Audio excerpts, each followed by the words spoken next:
Olá, pessoal. Muito boa tarde. Pessoal chegando aí, muito bacana. Sejam todos aí bem-vindos. Não esqueçam do seu café. Papo sempre regado com bom café. A minha caneca nada muito inteligente, bem intuitivo, mas já separei, está aqui conosco. Já estou chamando o doutor Daniel, nosso caro amigo aí, debatedor. Professor Daniel, doutor Daniel, bem-vindo, meu irmão. Boa tarde, tudo bem? Tudo certo, graças a Deus. Você me Uma ouve tarde aí? agradável, climinha aí de meio verão, meio inverno, mas muito agradável e bom e propício para refletir sobre o nosso tema, né? Ó, Sem vendo o dúvida pessoal nenhuma. aí, colegas do Unisal, familiares, colegas de faculdade, sejam todos bem-vindos à nossa live dessa tarde. Bom, hoje, pessoal, o nosso tema aqui no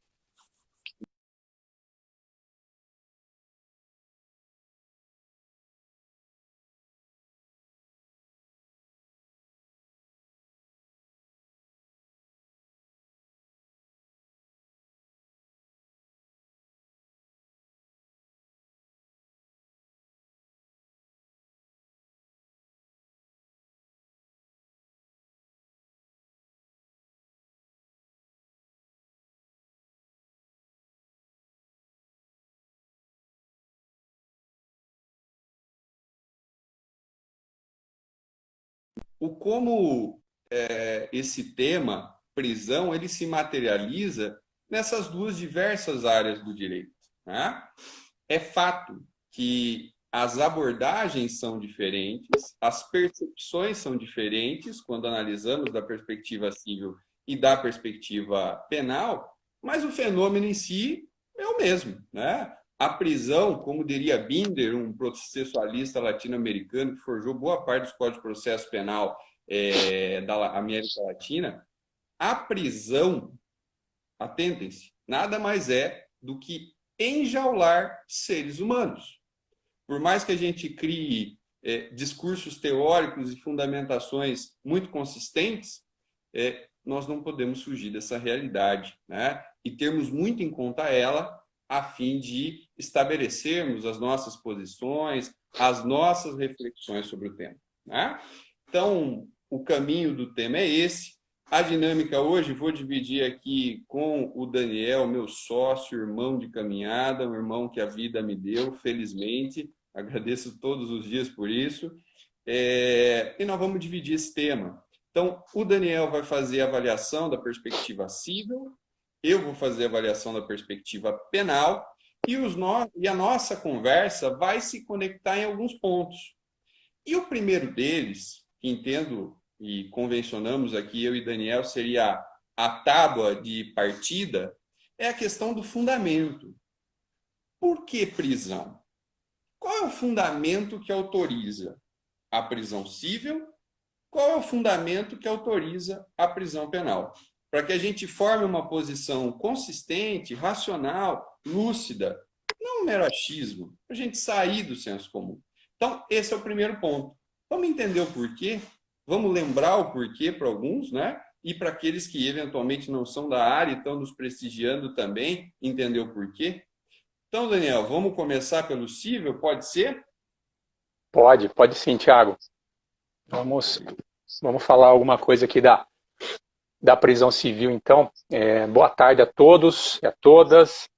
É um prazer estar aqui com vocês. Temos aí alunos, estudantes do direito, profissionais, colegas, né? Muitos amigos do Júri Expresso, todo mundo presente aí. Uma satisfação estar com vocês nessa tarde, né, para tratar desse tema tão palpitante, tão importante, conforme aí o Tiago introduziu. O Tiago é um parceiro aí de longa data, né, é o mestre aí do penal, e eu vou fazer uma abordagem aqui rapidamente a respeito então, da prisão civil. O pessoal está gostando da história da caneca, né? Está repercutindo a minha caneca aí. Legal. Mas vamos lá, sem pretensão de exaurir o tema, eu vou dar aqui a minha pincelada a respeito da.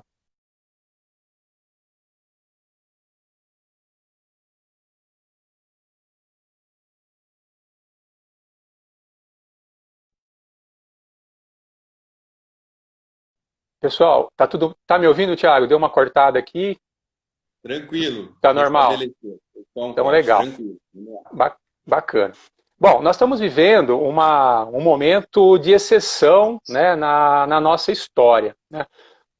A pandemia impôs uma nova condição ao ser humano. Nós estamos vivendo trancafiados, a gente tem que se resguardar, nós precisamos cuidar para que nós não nos contaminemos com o vírus e para que nós também não passemos o vírus adiante, né?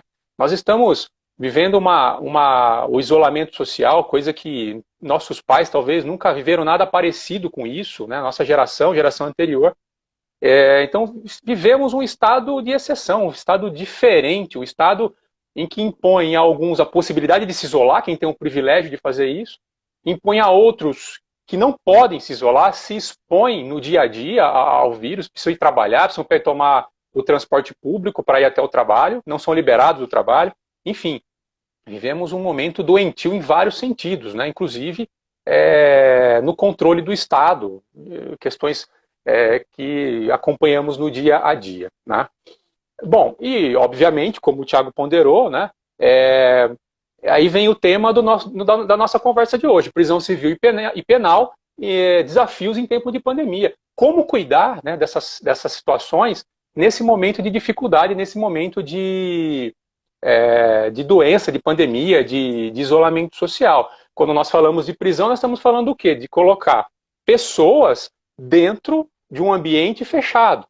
Nós estamos colocando seres humanos dentro de um ambiente fechado e no meio de uma pandemia, né? Elas podem sair de lá com o vírus ou levar o vírus para lá, tem uma série de situações em torno disso.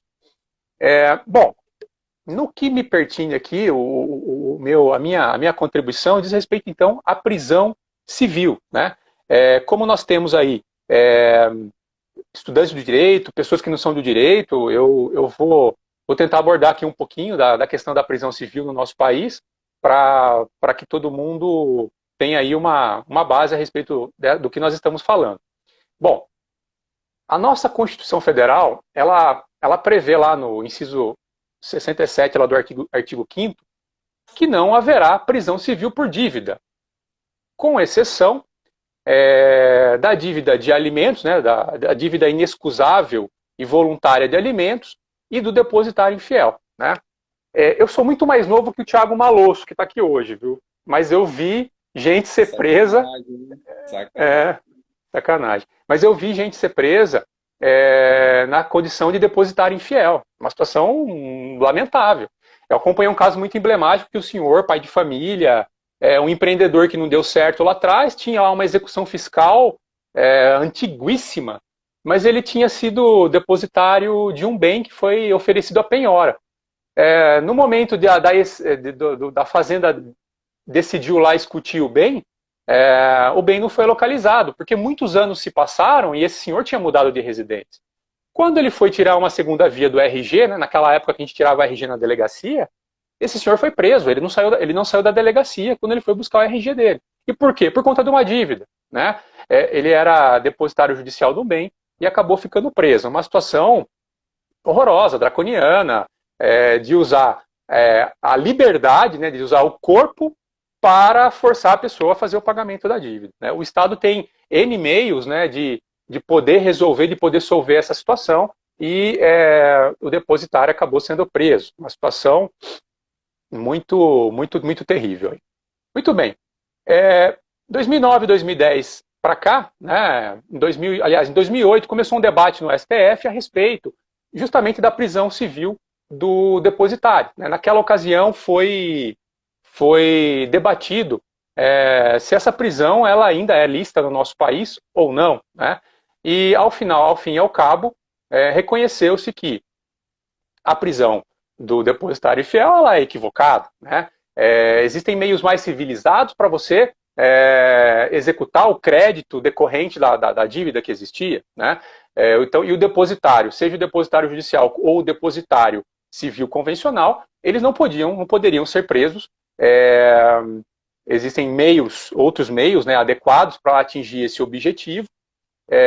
O nosso estado a nossa regra civilizatória é a liberdade e não o contrário, né?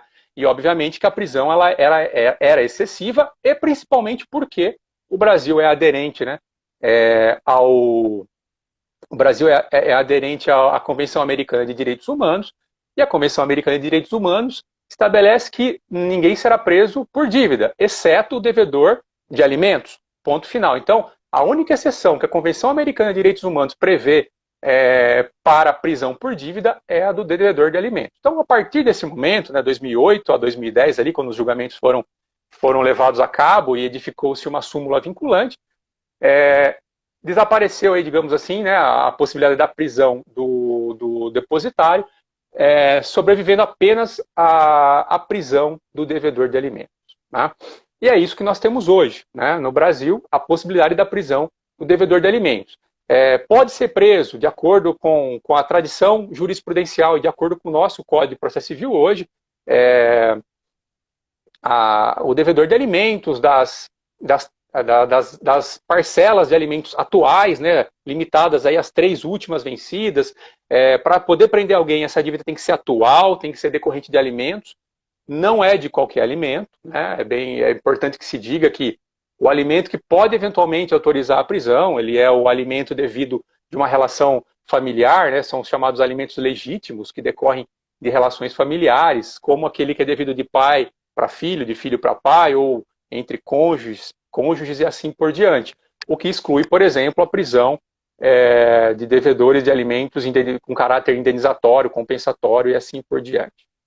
Bom, dito isso, o fundamento, portanto, aí da possibilidade da prisão do devedor de alimentos, nós podemos dizer o seguinte: a Constituição Federal, no artigo 226, ela consagra a família como base da sociedade.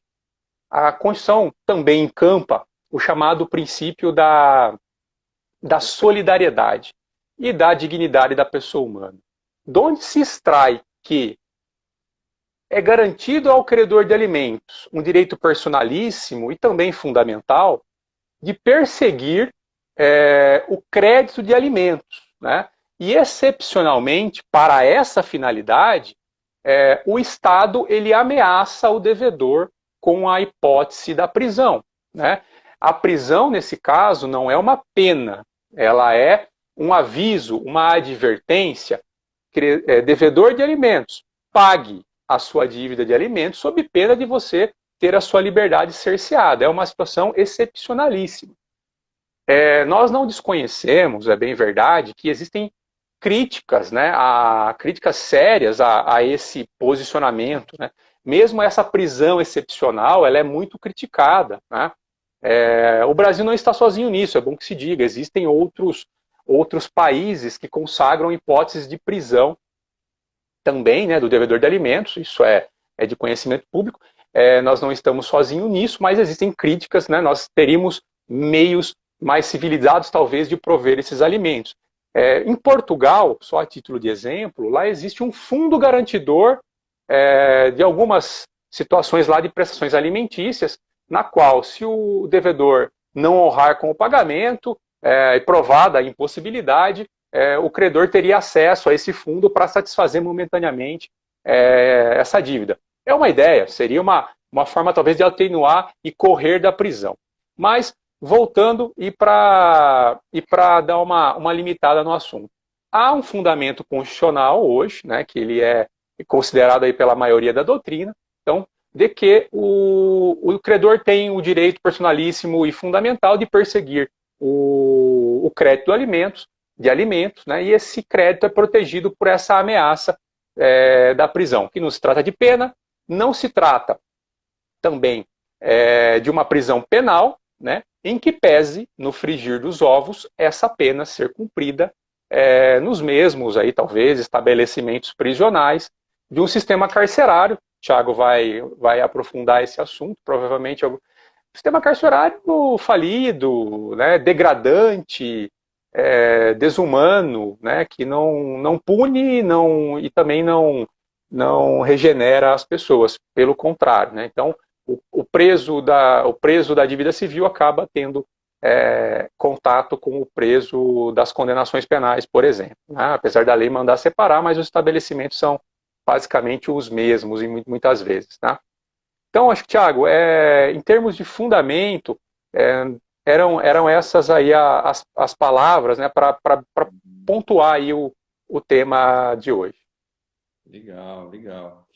Você vê, né? O fundamento é a intimidação, né? Prisão civil, no fundo, o fundo é a intimidação. Agora que eu me toquei da caneca do Daniel. Acabou com a live essa caneca aí, gente. Pelo amor de Deus, olha, palpitação aqui agora. Enfim, e o pior é que eu vou falar, ele vai tomar a caneca, eu vou ficar vendo isso o tempo inteiro. Sacanagem, hein? Brincadeira à parte, pessoal. Quando a gente pensa na prisão aqui, na dimensão penal, a Márcia cutucou com relação a como fica a prisão civil no tempo do Covid. O Caio também já fez uma cutucada aqui em relação se a Covid seria um fundamento, né, em relação ao regime carcerário, e nós vamos chegar nesse ponto. Mas antes, a gente precisa pensar o seguinte: por que se prende em matéria penal? Né? Por que se prende? Veja, o que leva uma pessoa à prisão no Brasil ou é a prisão civil ou é a prisão vinda da seara penal. E essa prisão da seara penal, ela pode vir por duas medidas de diferente natureza. Ela pode vir pela prisão pena, pela prisão em razão da condenação. E quando a gente pensa nessa primeira possibilidade da prisão pena, prisão enquanto condenação, o que fundamenta ela? O que autoriza ou com qual objetivo se realiza a prisão de uma pessoa no sentido de puni-la? Veja, eu vou sintetizar, óbvio que isso seria um tema não para uma live, é tema para tratados. Mas sintetizando, o importante a gente ter em conta que nós tivemos, século XVIII, século XIX, o predomínio da teoria absoluta, calcada nas ideias do Hegel e do Kant, que entendia que a prisão ela servia como uma retribuição ao mal praticado. Uma pessoa que incide numa conduta delitiva, uma pessoa que pratica um crime, infringe o ordenamento, recebe a sua respectiva sanção. E o fundamento para ele seria o quê? O rompimento da ordem jurídica. A pessoa que rompe a ordem jurídica recebe a retribuição pelo rompimento. Bom, isso, como disse, foi século XIX. Essa teoria sofreu muitas críticas, uma vez que, quando a gente se pauta somente pela ideia da retribuição, nós corremos o risco de sair do âmbito civilizatório e partir para uma ideia de mera vingança. Veja, o direito, ele não pode agir como um mero vingador. Ora, o que sabemos? O direito busca a pacificação social e não a vingança como instrumento. Ele usa da força, ele aplica a coerção, mas ele tem que ter um fundamento ético diferente daquele que praticou o crime. A pessoa que pratica o crime não respeita nada, ela não respeitou os valores. E o Estado vai fazer o mesmo na perspectiva da vingança? Então, essa ideia, esse fundamento da mera retribuição, ele foi muito criticado.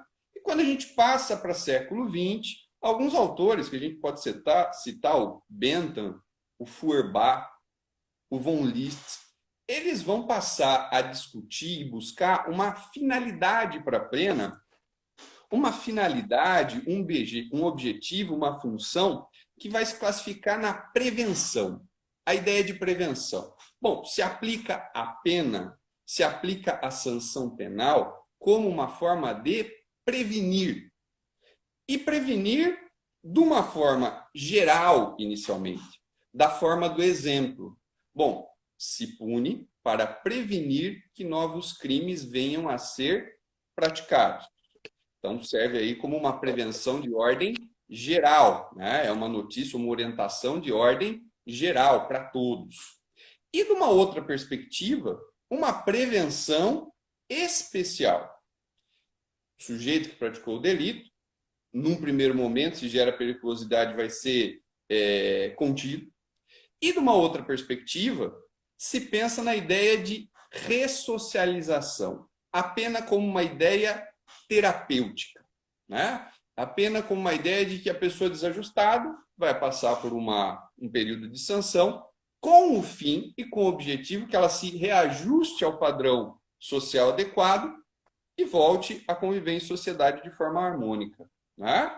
Então, assim, bem em linhas gerais, nós tivemos uma concepção retributiva, século XVIII, começo do século XIX, passamos por uma ideia preventiva e utilitária da pena, século XIX, e perceba uma perspectiva de mudança no sentido de dar um valor humanitário à pena, de pensar que a punição ela não pode ficar só no ponto da vingança, ela tem que ser proporcional ao ilícito praticado e com o objetivo de que a pessoa retorne à sociedade.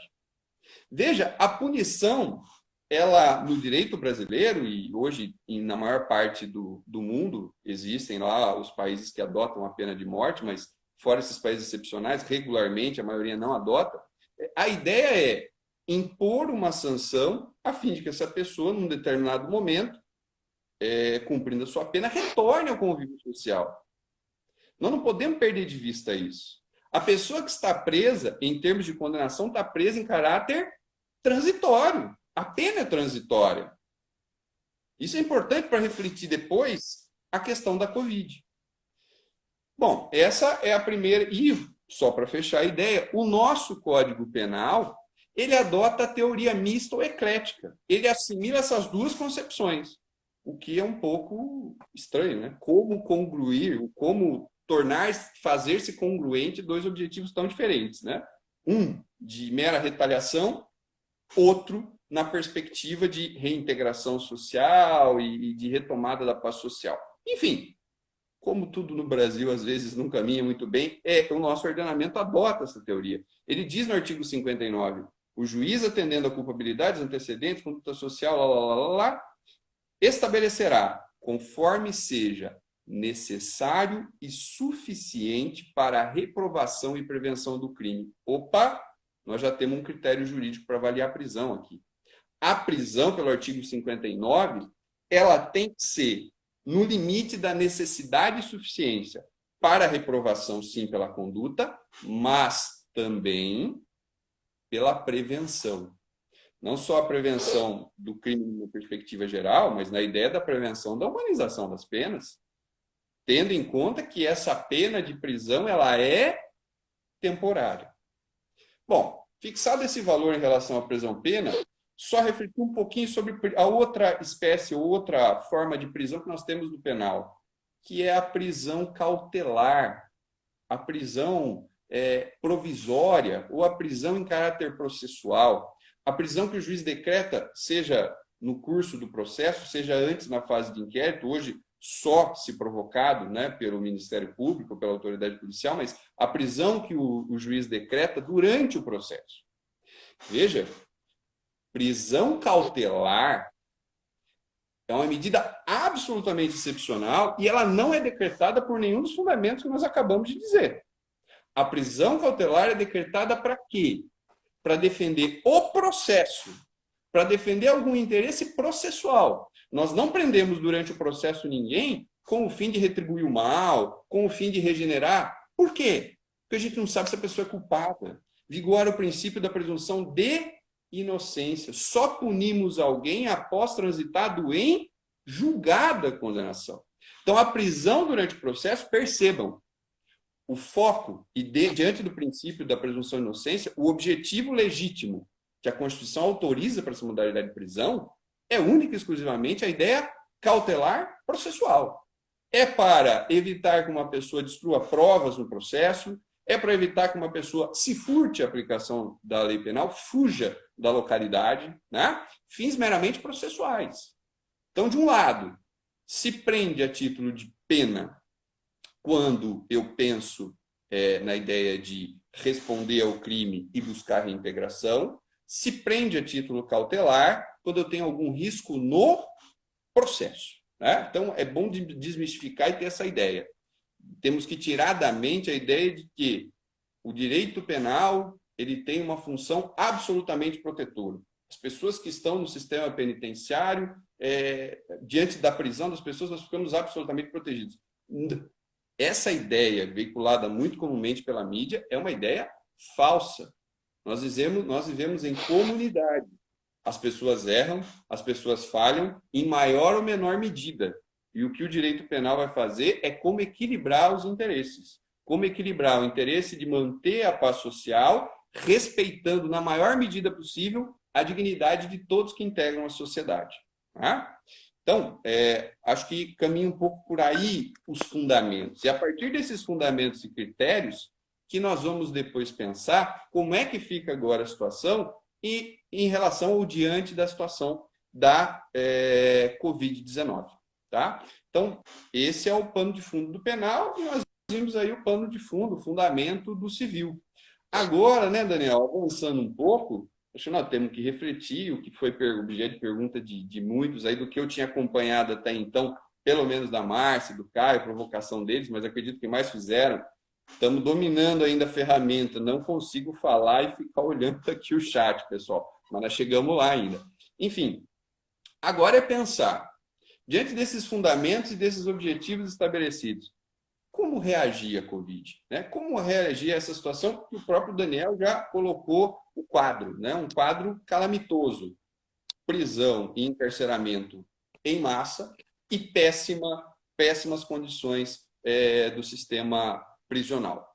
E aí, Daniel, no cível, como é que fica esse intuito de coercitividade da prisão cível? Como é que ele se materializa na legislação atual, na perspectiva da jurisprudência, enfim? Como é que está reagindo o civil nessa área, nessa matéria? Desculpa. Muito bem, Thiago. Contradição grande aí, né? Só prevenir, punir, tratar e ressocializar, né? É um desafio do direito penal, né? Bom, mas vamos lá. A questão da prisão do devedor de alimentos, né? Que é a prisão civil possível hoje, que nós tratamos. Bom, como é que isso anda, né? Bom, inicialmente, o Conselho Nacional de Justiça, acho que todo mundo acompanhou isso, ele emitiu uma recomendação. A recomendação, é bom lembrar que ela não tem efeito vinculante, né? Ela é mais orientativa para os magistrados, enfim, especialmente aqueles magistrados que eventualmente não são titulares, né? Os que estão cumprindo ali as funções, mas não são titulares. Expediu-se então a recomendação, e especificamente a respeito da prisão do devedor de alimentos, a recomendação era o seguinte: recomendar aos magistrados com competência cível que considerem a colocação em prisão domiciliar das pessoas presas por dívida alimentícia, com vistas à redução dos riscos epidemiológicos em observância ao contexto local de disseminação do vírus. Então, a primeira fala que nós vimos aí nesse momento de pandemia, ressalvado um ou outro julgado, né, que acabou saindo antes disso até, recomendava a colocação do devedor de alimentos com prisão decretada em regime domiciliar. Bom, primeiro que a gente não tem pena aqui, né? Mas essa é uma forma que é comumente utilizada, tanto pela jurisprudência, pela doutrina, para você dizer como que o devedor aí, com a prisão decretada, vai cumprir essa pena. Colocar num regime domiciliar. Esse regime domiciliar, é interessante que no debate do atual Código de Processo Civil, esse tema foi pautado, né, no debate, e muitos defendiam a necessidade de possibilitar que o regime fosse cumprido que a prisão fosse cumprida em regime domiciliar. Esse tema ele passou lá pelo Legislativo, isso foi alvo de grande debate, né? Mas, ao fim e ao cabo, manteve-se aí a ideia de que, para que esse elemento coercitivo da prisão funcione, essa prisão tem que ser cumprida num regime fechado. Isso acabou sendo ao final aprovado. No estado do Rio Grande do Sul, o Tribunal de Justiça do Rio Grande do Sul, antes da edição do Código de Processo Civil de 2015, existiam várias decisões lá no Rio Grande do Sul que autorizavam uma prisão mista aí, na qual o devedor ele se recolhia durante a noite e aos finais de semana, né, e saía para trabalhar durante o dia. O Tribunal do Rio Grande do Sul, por muito tempo, usou, não sei se ainda tem alguma decisão nesse sentido lá, mas ele usou esse mecanismo, né, alternativo aí de coerção, né. Mas o fato é que veio a recomendação do CNJ, nesse sentido aí de recomendar a prisão domiciliar. E aí, Tiago, a questão que vem ao debate. Bom, a prisão civil do devedor de alimentos, ela é tida no Brasil como possível, né? Sem prejuízo das críticas e de nós fazermos um debate maior a esse respeito, de talvez mudar esse sistema, né, de buscar medidas diferenciadas para você resolver o problema do credor de alimentos, que é muitas vezes menor de idade, depende daquilo para a sua subsistência, é um ponto delicado. Mas, fora esse debate a respeito de uma mudança nesse sentido, mas considerando que a doutrina, a jurisprudência, a nossa lei, ela permite, ela vê isso como normal, como uma situação atual, à medida que a prisão é um elemento de coerção, mas você permite que ela seja cumprida em regime domiciliar durante a pandemia, você acaba, na verdade, tornando sem efeito esse regime de coerção. Porque na pandemia está todo mundo em casa, todos já estávamos ali reclusos em nossos domicílios, né? Isso é, quem podia ficar recluso, né? Então, a jurisprudência vem falando sobre isso, inclusive, né? Dizendo que, olha, se eu colocar se eu colocar o devedor de alimentos em regime de domicílio, que ele fica apenas no seu domicílio e cumpre lá o período de 60 dias, isso é equivalente ao nada, porque eu não vou ter primeiro como fiscalizar esse cumprimento, né? E em segundo lugar, não vai existir o medo, né? O objetivo da lei é impor o medo de que ele não venha a inadimplir, ou incentivá-lo a manter adimplente as parcelas dos alimentos. Isso vai se tornar inócuo, né? Então, essa ponderação não foi feita nessa recomendação do CNJ. E aí, o tempo passou e, no meio da pandemia, nós vimos aí, né, uma comissão de juristas capitaneadas lá pelo ministro Dias Toffoli, né, do presidente do Supremo Tribunal Federal. Ele encabeçou essa equipe de juristas. Essa equipe de juristas criou ali uma proposta, um projeto de lei que veio aí a se materializar no regime jurídico especial transitório, que foi aprovado aí através da lei 14.010 agora de 2020. E na lei está previsto justamente isso. Até 30 de outubro de 2020, a prisão civil por dívida alimentícia, prevista no artigo 528, parágrafo 3º e seguintes do CPC, deverá ser cumprida exclusivamente sob a modalidade domiciliar, sem prejuízo da exigibilidade das respectivas obrigações. Então, a recomendação do CNJ acabou sendo encampada aí, né, pelo grupo de juristas que colocaram isso no projeto, e essa recomendação aí, essa ideia de prisão domiciliar durante a pandemia, hoje até o dia 30 de outubro de 2020, ela foi encampada e se transformou em lei, né? E aí, nesse ponto, o que me deixou perplexo, desde a recomendação do CNJ, desde o projeto, inclusive me levou a externar essa ideia num escrito que eu fiz aí, é que se você permite a prisão e, com a pandemia, você vai insistir na prisão, mas vai transformá-la em domiciliar, você está desrespeitando a dignidade do credor dos alimentos. Não faz sentido você tornar a letra morta essa coerção, o elemento da coerção que põe medo e é o elemento incentivador do cumprimento da obrigação, no momento da pandemia. Você tem que pensar em outras alternativas. É preciso resguardar esse direito, essa prerrogativa, essa prerrogativa fundamental aí, talvez, do credor de alimentos, preservar isto nesse momento e não prender ninguém, não determinar a prisão. A saída, no meu ponto de vista, não passa por mandar ninguém para regime domiciliar, passa por suspender ordens de prisão, né? Um grande entrave que nós encontramos, né? Quem milita na área civil, aí, por exemplo, eu tenho uma experiência relativamente grande aí com execuções de alimentos. O grande problema é que, assim, se você está cumprindo uma sentença de alimentos pelo rito da prisão, você não tem a prerrogativa, obviamente, de pedir penhora de bens, né? Mas, na situação da pandemia, talvez uma saída muito interessante fosse suspender a ordem de prisão, ninguém vai ser preso nesse momento.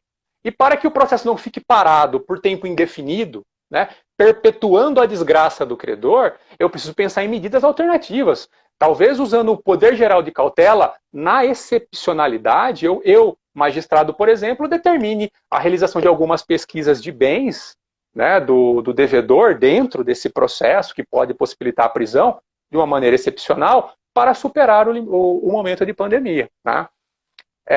Enfim, então, ao meu sentir, a previsão da lei acaba desrespeitando direito fundamental do credor de alimentos, ao passo que torna a letra morta a possibilidade, né? A possibilidade da prisão, não vamos dizer isso, mas a ameaça da prisão torna a letra morta, o que pode incentivar o credor a não adimplir, o devedor a não adimplir as parcelas dos alimentos. É uma situação que eu tive a oportunidade de conversar com alguns colegas, eles sentem mais ou menos aí o mesmo drama, né? E para minha surpresa, aí a jurisprudência tem aí me surpreendido de certa forma nesse aspecto. Mas antes de falar da jurisprudência, Thiago, eu retorno para você para que você possa, então, pincelar, né, o aspecto regulatório da prisão no momento da pandemia, na prisão penal no momento da pandemia. Uhum, perfeito.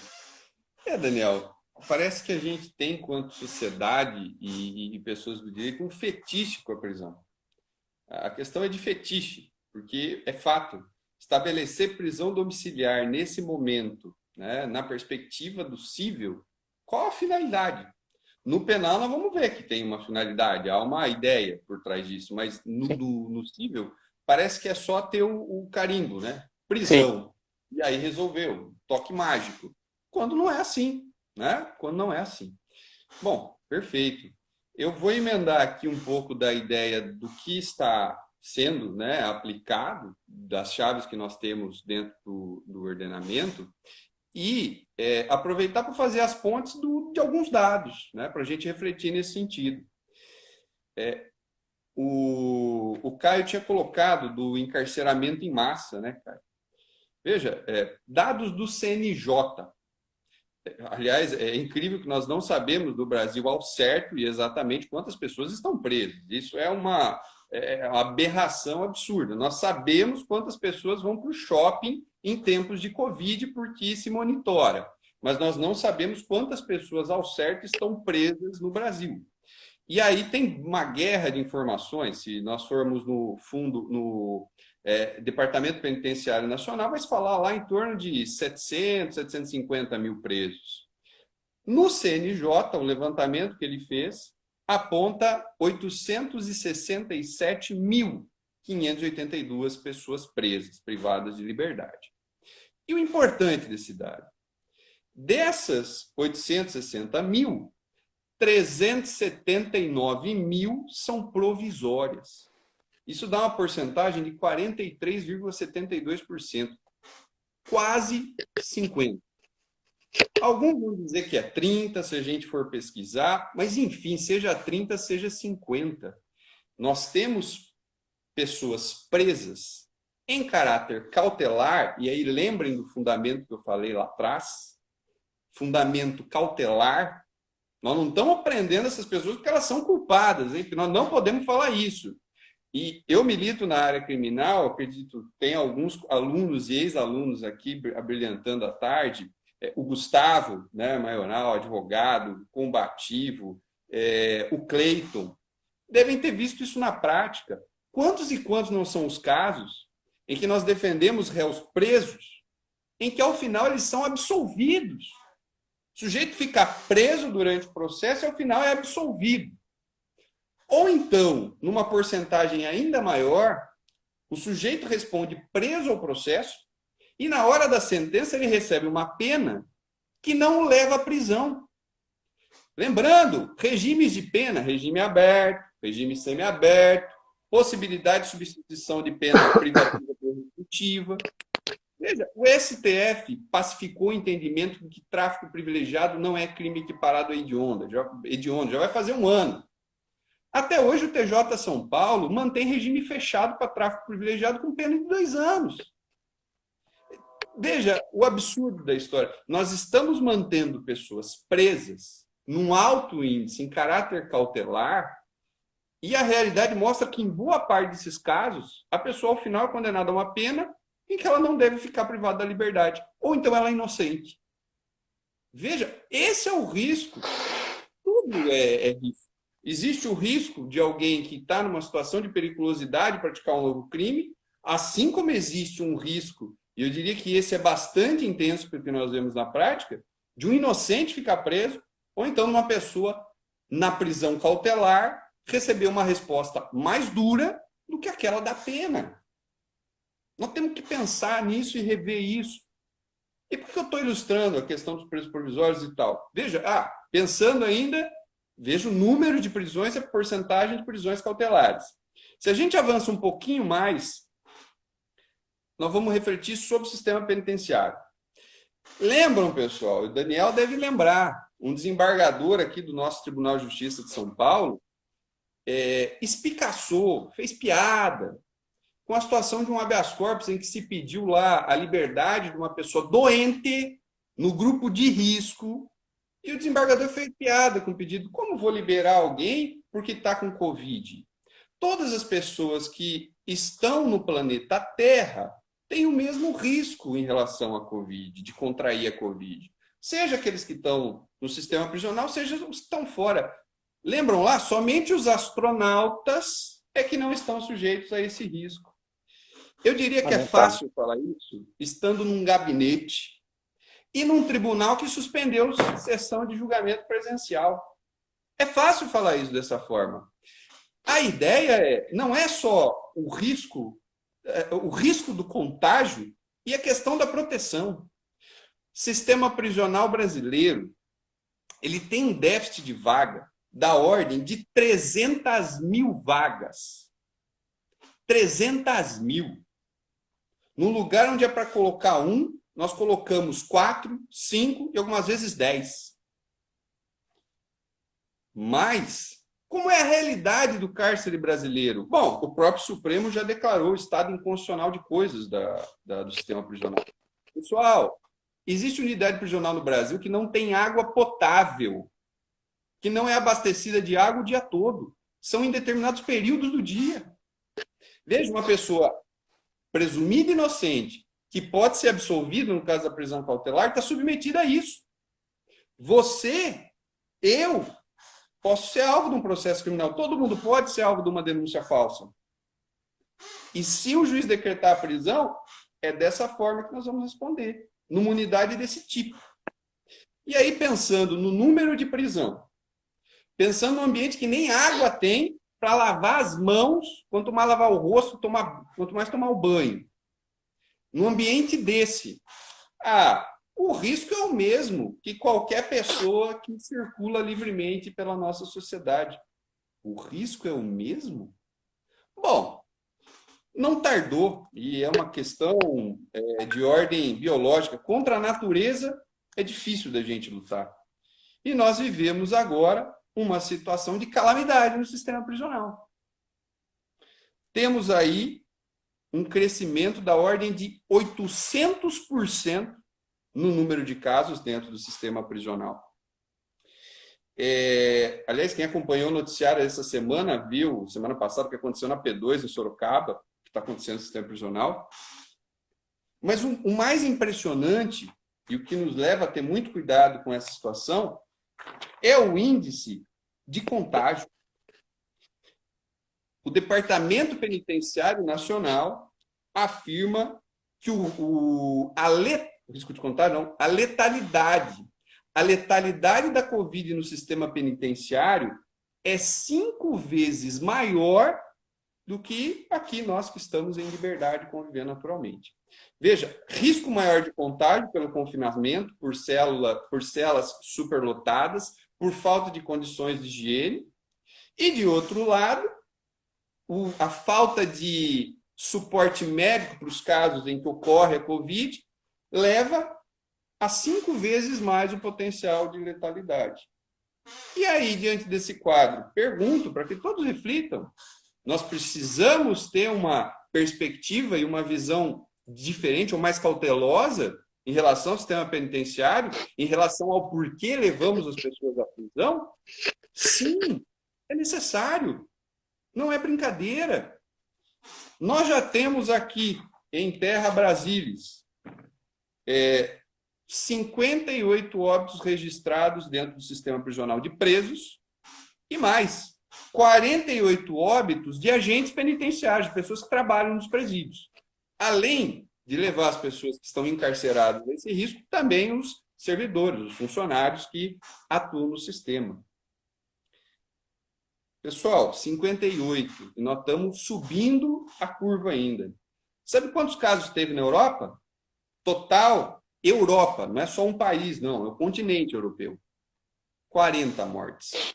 E nós já estamos em 58 e subindo a ladeira.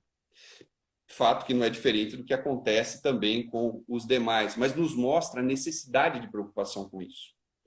E aí, em termos de legislação, o que tivemos? Legislação nova? Nada. Isso é muito emblemático. O cível tem uma lei aprovada sobre a prisão civil. Sobre transações habituais, locação, temos lei. Sobre direito do consumidor, temos lei. Sobre prisão criminal, nada. O que nós temos é a recomendação que o Daniel mencionou. E recomendação que não tem caráter vinculante, qual que foi o resultado dela? Os juízes deram de ombro para essa resolução.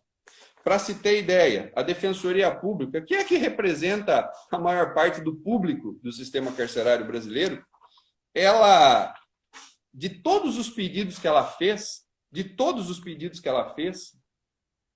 ela obteve êxito, nos termos da recomendação do CNJ, ela teve êxito em 3%. De todos os pedidos que a Defensoria Pública fez baseada na recomendação, ela teve êxito somente em 3%.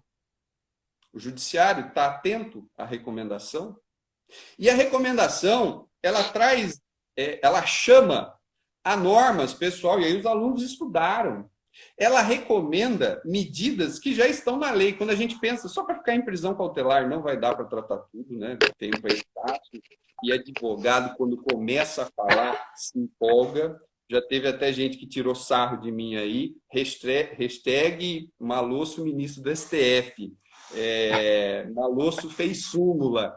Sacanagem de vocês, né? Mas o bom é que eu que estou com a fala, eu posso tirar sarro de vocês, vocês vão de mim. Enfim, então eu posso fazer isso.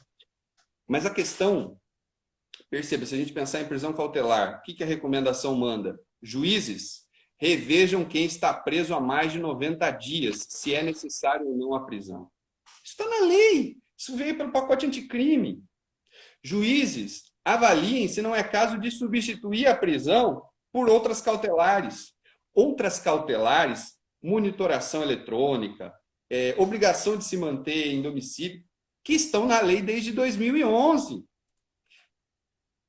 E os juízes não aplicaram.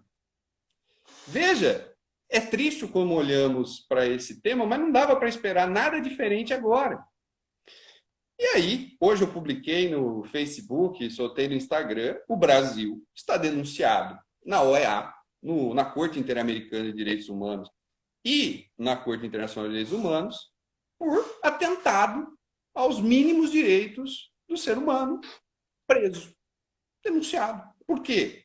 Não fez o mínimo esforço. Existe um alto grau de encarceramento e nós nem precisaríamos chegar a discutir a questão da prisão-pena. só na prisão cautelar, se os juízes revissem, e tirante os casos de violência ou grave ameaça, hein? Estou dizendo de crimes não violentos. Crimes não violentos. Se só esses tivessem sido verdadeiramente revistos, primários a acusados de tráfico por pouca quantidade, nós já teríamos um desafogo do sistema prisional e ele poderia ser mais respeitoso com os direitos e atender melhor ou permitir um controle melhor da doença, né? Então, eu tentei fazer aqui um apanhado da situação e do sistema, né, Daniel? Agora eu devolvo para você refletir aí no âmbito do judiciário como é que está. Temos mais, acho que 9 minutos aí de conversa. Por favor, suas considerações aí sobre esse aspecto ou o que mais queira acrescer no papo. É legal, Thiago. Que bela reflexão e que como é difícil, né, a gente encarar isso e ver como é que o judiciário está tratando, né, essa questão, né? São vidas, são seres humanos. E os fundamentos são relevantíssimos, né? Não poderiam ser simplesmente deixados aí à mercê de vontades aí, né? E de gabinetes, né? Voltando para a prisão civil, eu só vou rapidamente, nosso tempo está acabando, né? Para terminar a questão só de precedentes jurisprudenciais, pouco antes aí da lei 14.010 ser aprovada e dizer que os presos por dívida de alimentos deveriam cumprir no regime domiciliar, né, a sua prisão, pouco antes disso, o STJ, que vinha até então determinando a prisão em regime domiciliar, seguindo a recomendação do CNJ, o STJ teve uma reviravolta, né? O ministro Vilas Boas Cueva, ele caiu em si foi o Paulo de Tarso Sanseverino. Ele caiu em si para reconhecer que, peraí, se eu determinar a prisão do devedor de alimentos nesse momento em regime domiciliar, eu estou afetando diretamente o interesse do credor de alimentos. Não tem que ficar em prisão nesse momento, né? Pelos motivos lá que nós tratamos aí há pouco, da impossibilidade de você fiscalizar e da frustração da expectativa do credor de alimentos em receber, ele reconheceu essa situação e passou a determinar a suspensão da prisão e não o cumprimento em regime domiciliar. Esse é um posicionamento, do meu ponto de vista, muito razoável nesse momento de pandemia, ao mesmo tempo que preserva a incolumidade, a saúde pública, a incolumidade do devedor, né?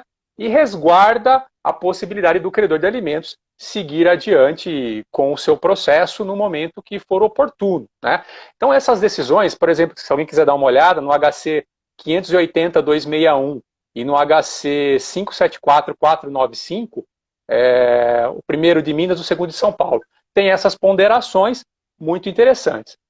A Justiça de São Paulo, né, as câmaras de direito privado aqui em São Paulo, as decisões estão bem misturadas, mas tem decisões corajosas que mesmo após a aprovação, né, e sanção da Lei 14.010, passaram aí a determinar a suspensão do cumprimento da pena, a suspensão do cumprimento da prisão, né, não determinando o regime domiciliar, e sim determinando a suspensão do cumprimento dessa pena, mesmo após a entrada em vigor da lei. Uma posição interessante, está desafiando a norma, né, aprovada nesse sentido.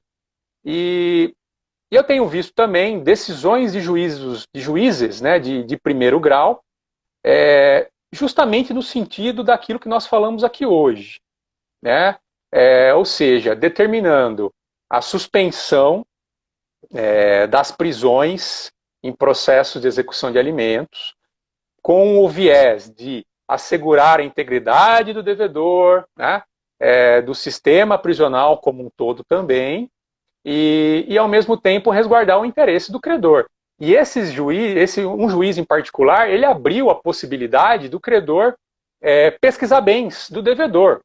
Para isso acontecer dentro de um cumprimento de sentença de alimentos, teria que haver, como regra, uma mudança de rito, né? uma alteração do procedimental, né?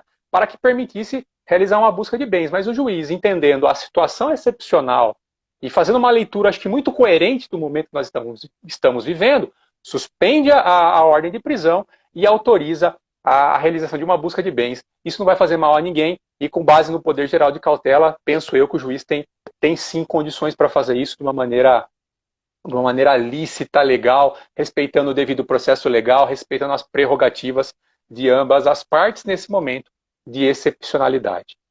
Tiago, era isso, nosso tempo que está acabando aí, devolvo aí para você. O pessoal, se tiver alguma pergunta, eu sei que tem algumas perguntas que passaram, eu não consegui acompanhar. Se alguém quiser trocar alguma ideia, deixa o e-mail aí, a gente pode conversar.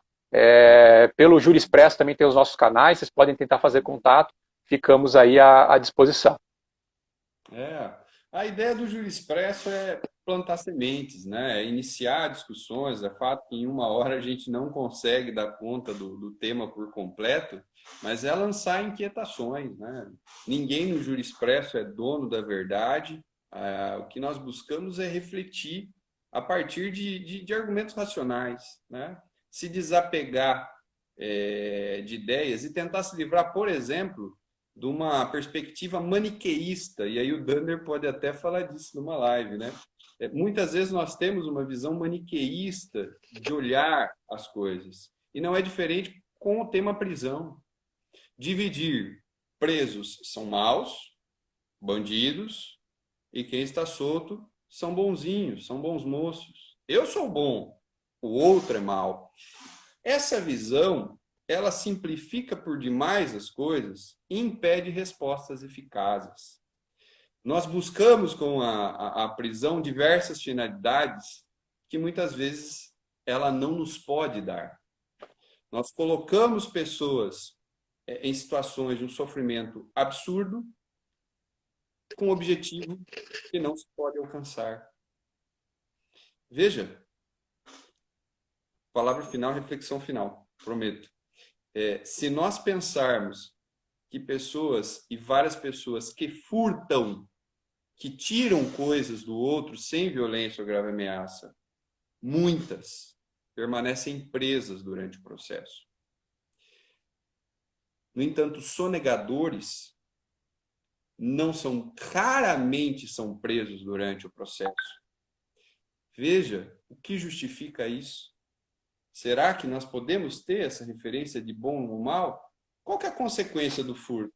Ele atinge uma pessoa ou um grupo de pessoas. Sonegação atinge uma infinidade tamanha. E aí, dá para ser essa lógica do bem ou mal para avaliar essa questão? Se a gente partir do pressuposto que todos que estão presos são o mal, então vale tudo. E aí nós podemos chegar à pena